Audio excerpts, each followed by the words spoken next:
एक छोटा नींद में डूबा हुआ समुद्री गांव, जहां लहरें किनारे से अपने राज फुसफुसाती थी, वहां रहता था एक लड़का, कवि।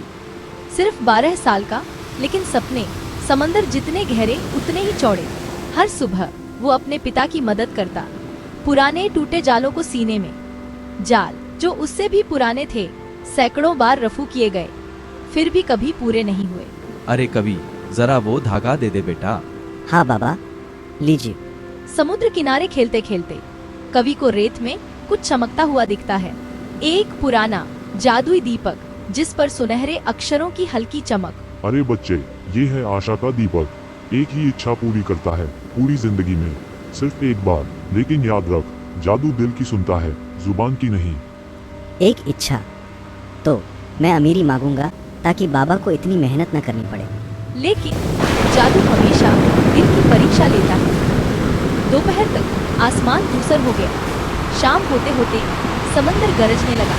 एक तूफान भयानक निर्मम गांव की ओर बढ़ रहा था। गांव वाले इधर उधर भागने लगे, रस्सियां बांधने लगे, खिड़कियां बंद कर रहे थे। कवि, अंदर रहो, बाहर मत निकलना। लेकिन कवि वो देख रहा था, पड़ोसियों की आंखों में डर, बच्चों की रोती आवाजें और लहरों में टूटती नावें। उसने नीचे देखा, अपने हाथों में चमकते दीपक को। वो बारिश में बाहर निकला, हर कदम भारी, लेकिन दिल में दृढ़ संकल्प। बिजली चमकी, आसमान गूंज उठा। कृपया बचा लो, कृपया सबको बचा लो। दीपक जगमगाने लगा।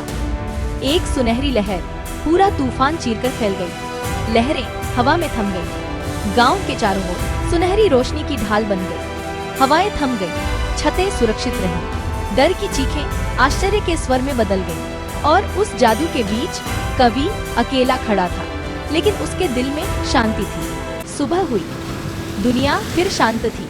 हर नाव सुरक्षित, हर घर सलामत। गीली रेत पर बैठा था कवि, थका हुआ, भीगा हुआ, लेकिन चेहरे पर हल्की मुस्कान।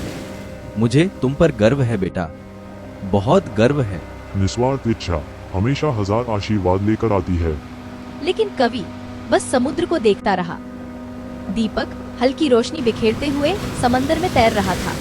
धीरे धीरे गहराई में डूब गया। धन्यवाद मेरी सुनने के लिए। सच्चा जादू अपने लिए नहीं, दूसरों के लिए चाहने में होता है।